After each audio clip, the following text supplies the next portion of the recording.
प्रभु ईसा मसीह में स्नेही बंधु, हमारे पिता ईश्वर और प्रभु ईसा मसीह आप लोगों को अनुग्रह तथा शांति प्रदान करे। हमारे फलागमन काल के छठे इतवार में माता कलीसिया संत लूकस के सुसमाचार के जरिए हम लोगों को एक शिक्षा देना चाहती है। वो शिक्षा यह है कि हम लोग अपने जीवन में ईश्वर से बहुत सारे वरदान प्राप्त करते हैं।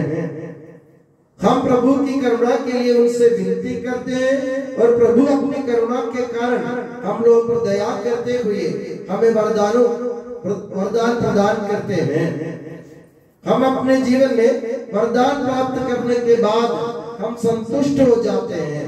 हम अपने जीवन में सब कुछ पा लेते हैं, मगर उसके बाद क्या कभी हमने ईश्वर की तरफ मुड़कर धन्यवाद की भावना या आभार की भावना हमने कभी व्यक्त की या नहीं? माता कलीसिया हमको ये बतलाना चाहती है, आप अपने जन्म से लेकर अभी तक आप लोगों ने बहुत सारे वरदान पाए ईश्वर से। आपने ईश्वर के सामने गिड़गिड़ाया, ईश्वर ने आपकी बातें सुन ली। जब आप परेशानी में थे, ईश्वर ने आपको उबारा। जब आप मुसीबत की घड़ी में, ईश्वर ने आपका हाथ थाम लिया। जब आप लोग भटक रहे थे, गुमराह हो रहे थे, आपको मालूम नहीं था हमें क्या कहा और किस तरफ जाना है, तो ईश्वर ने आपका हाथ पकड़ लिया। उसके बाद क्या कभी मुड़कर आपने ईश्वर को धन्यवाद दिया या नहीं? मेरे प्यारे भाई, ये इंसान की एक आदत है। हमें जब जरूरत होती है हम दूसरों के पास जाकर गिड़गिड़ाते हैं, उनसे विनती करते हैं, हम उनसे मदद की मांग करते हैं। वो मदद प्राप्त होने के बाद हमें से अधिकतर लोग वो भूल जाते हैं। हम ये भूल जाते हैं कि किसने मेरी मदद की थी। हम ये भूल जाते हैं कि मेरी संकट की घड़ी में कोई मेरे साथ था। और हम लोग कभी कभार, या अक्सर ये बोलो, कभी कभार नहीं, अक्सर हम लोग क्या करते हैं, वरदान या कुछ भला कार्य दूसरों से प्राप्त करने के बाद हम उनको भुला देते हैं। हम एक बार भी मुड़कर उनको धन्यवाद नहीं देते।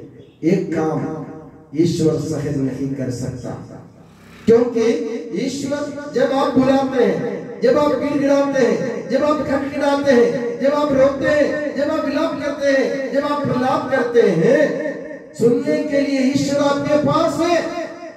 और जब जो मांगते हैं प्रभु आपको वही दे देते हैं। उसके बावजूद भी अगर उस प्रभु को आप नहीं पहचान सकते या उस प्रभु की तरफ मुड़कर आभार की भावना अपने दिल से व्यक्त नहीं कर सकते, तो आपका जीवन बेकार है इस दुनिया में। आज के सुसमाचार से आपने उन्हें 10 घोड़ियों के बारे में सुना। इस्राएल की परंपरा के अनुसार, यहूदी लोगों के परंपरा के अनुसार, अगर कोई व्यक्ति कोढ़ से पीड़ित होता है, यानी उसके कोढ़ हो जाता है, तो वो पापी समझा जाता था, उसके समाज से बहिष्कृत किया जाता था, बाहर किया जाता था। यहूदी और समारी लोग आपस में बात नहीं करते थे।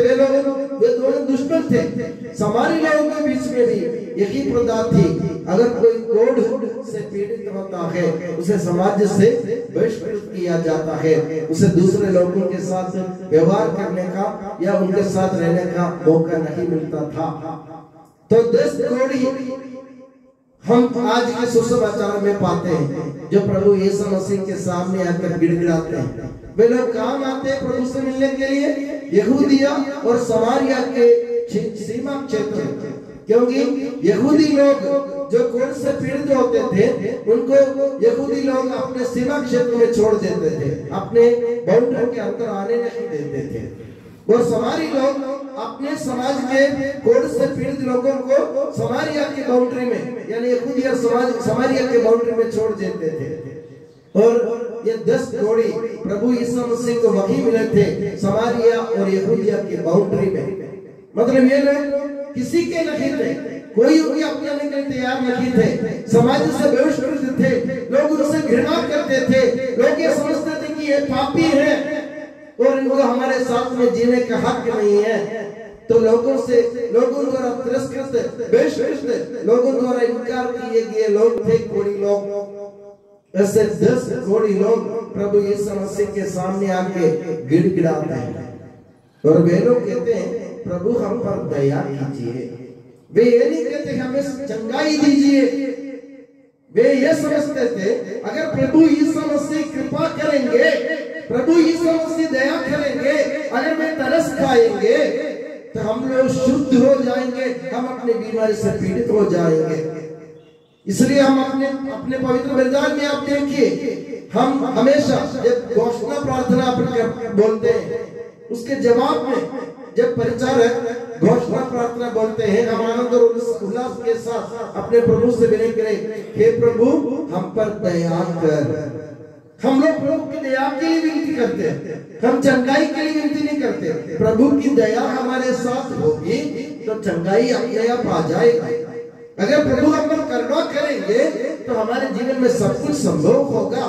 तो ये कोढ़ी लोग ये जानते थे अगर यीशु मसीह करुणा दिखाएंगे हमारे ऊपर, हम चंगे हो जाएंगे। और उन्होंने ऐसी विनती की प्रभु हम पर दया कीजिए। और वाकई में उन लोगों की हालत देखकर, उनकी तंग हालत देखकर, उनकी हालत में तरस खाकर प्रभु ने उनको बोला तुम जाओ और तुम याजकों को दिखलाओ अपने आप को। यहूदी परंपरा के अनुसार अगर कोई व्यक्ति कोढ़ की बीमारी से पीड़ित होता है, अगर वो चंगा हो जाता है तो उसे मंदिर जाकर हमारे जैसे पुरोहितों के सामने, फादर के सामने या अपने पुजारी के सामने उनको अपना स्वास्थ्य लाभ प्रमाणित करना पड़ता था। वे मंदिर में जाते, चढ़ावा लेते हुए जाते और मंदिर में चढ़ावा देने के बाद वो याजक के पास जाता है, यानी पुरोहित या पुजारी के पास जाता है और पुजारी ये देख करके ये चंगा हो गए उसको प्रमाणित करता है। उसके बाद ही वो वापस अपने समाज में आ सकता है। तो इसलिए प्रभु ने कहा तुम लोग जाओ। प्रभु ने ये नहीं कहा कि तुम लोग चंगा हो गए हो, प्रभु ने कहा तुम जाओ और तुम अपने आप को याजकों को दिखलाओ, अपने स्वास्थ्य लाभ प्रमाणित करो। वे लोग 10 लोग चले गए और रास्ते में ही वे लोग निरोग हो गए, मतलब वे लोग अपने बीमारी से मुक्त हो गए। रास्ते में ही मुक्त हो गए अपनी बीमारी से, मगर उनमें से सिर्फ एक, इसमें लिखा है एक व्यक्ति ने इसने वो ये देखकर कि मैं निरोग हो गया, मैं बीमारी से मुक्त हो गया, वो पलट कर आया। 9 लोग नहीं आए। हम लोग किसके साथ, किसके समान? जो आपने पलटकर ईश्वर के पास आकर, यीशु मसीह के पास आकर धन्यवाद बोला, या 9 लोग जो बिना धन्यवाद दिए चले गए, हम किसके साथ, हम किसके समान हैं?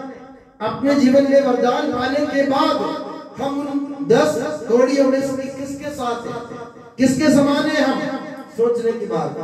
9 लोग जो चंगाई प्राप्त करने के बाद प्रभु यीशु मसीह के पास पलट कर नहीं आते और धन्यवाद नहीं बोलते, क्या उनमें से या सिर्फ एक आदमी जो ये देखकर कि मैं निरोग हो गया, मैं मुक्त हो गया, मुझे चंगाई प्राप्त हुई, उस व्यक्ति की तरह पलट कर प्रभु के पास आकर हम धन्यवाद देते या ना देते? ये सोचने की बात है। हम अपने जीवन में, जैसे मैंने कहा, बहुत सारे वरदान, कृपादान हम प्राप्त करते हैं प्रभु से। आप लोग सोचिए, अगर आप बोलते हैं कि हमें कोई कृपादान नहीं मिला तो आप गलत हैं, क्योंकि प्रभु से कृपादान प्राप्त किए बिना कोई व्यक्ति इस दुनिया में जिंदा नहीं रह सकता। अगर प्रभु ने हमको इस दुनिया में जिंदा रखा है, हमारे सारे पापों के बावजूद भी, हमारे कुकर्म के बावजूद भी, हमारे बुरे कर्म के बावजूद भी, अगर प्रभु ने हमको जिंदा रखा है इस दुनिया में, तो समझो कि हमने प्रभु से वरदान प्राप्त किया है। और आप में से कितने लोग पलट कर प्रभु के पास जाते हैं? हम मंदिर में किसी की मजबूरी के कारण नहीं आएंगे, हम आएंगे मंदिर में इसलिए कि मेरे प्रभु ने मेरे लिए बहुत अच्छे कार्य किए हैं, मेरा प्रभु मुझे संभाल रहा है, मेरे जीवन में मेरा हाथ थाम रहा है, जब मेरा पैर लड़खड़ाता है प्रभु मेरे हाथ थाम रहा है, मेरे को संभाल रहा है, मेरे कंधे पे हाथ रख के प्रभु कहते हैं डरो मत, मैं तुम्हारे साथ हूँ। ऐसे प्रभु के सामने जाकर नतमस्तक होकर धन्यवाद देने की भावना हमारे मन में है या नहीं? अगर नहीं है, हम किसी मजबूरी के कारण मंदिर में आ रहे हैं, तो मेरे प्यारे बंधुओं आप मंदिर मत आए, मंदिर ना आया, कोई आपको मजबूर नहीं कर रहा है, मगर मजबूरी होगी जब आप ये पहचान जाएंगे कि मेरा प्रभु मेरे लिए अच्छे कार्य कर रहे हैं और मैं अपने प्रभु को दिल से चाहता हूँ। उन 10 लोगों के साथ में क्या हुआ था? 9 लोगों ने प्रभु को नहीं चाहा, उनको चंगाई मिली, वे चले गए, और एक ने प्रभु को दिल से चाहा और वह पलट कर आया और प्रभु को उसने धन्यवाद दिया। तो हमको अपने प्रभु को दिल से चाहने की जरूरत है। क्या आप अपने प्रभु को दिल से चाहते हैं कि नहीं चाहते? ये आप सोचिए, ये सोचने का विषय आज के लिए। अगर आप नहीं चाहते, आप दिल से प्रभु को चाहो, क्योंकि वो प्रभु हमारे हाथ थामने के लिए हमारे साथ है। और मैं दुआ करता हूँ कि प्रभु यीशु मसीह और आप सभी हमेशा नियामत की छत्र छाया सुखी और सुरक्षित रखे। पिता, पुत्र और पवित्र आत्मा के नाम पर आमीन।